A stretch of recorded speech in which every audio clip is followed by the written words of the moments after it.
Today we are unboxing our Refurbished EZ10. This is the same operating instructions as an EZ9.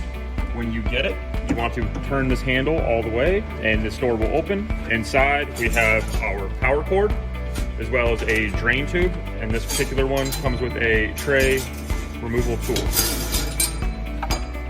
What we're going to do is clip our power cord, and in the back of the unit it plugs in right here, and then right below it, or right above it, you have your power switch. We're going to turn that breaker on. In the front here, you also have another power switch. To fill this, you have your reservoir cover right here. This takes just under about a gallon of distilled water. Be sure you use distilled water.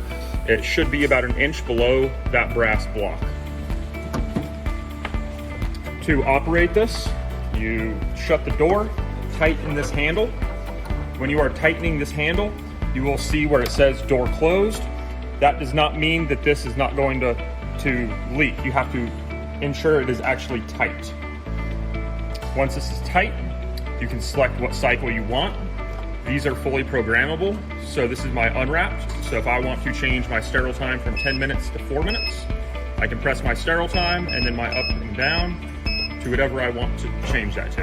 I can also change my dry time. You are able to do this on every cycle up here. This is 250. This cycle right here vents a little bit slower, and this is just dry time only. Your maintenance on this unit, you want to drain on a weekly basis.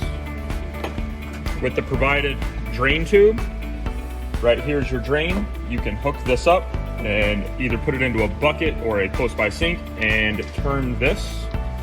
That will just unscrew and everything from your reservoir will pour out. If you have any questions, please give us a call, 704-966-1650, option 3 for tech support. Thank you.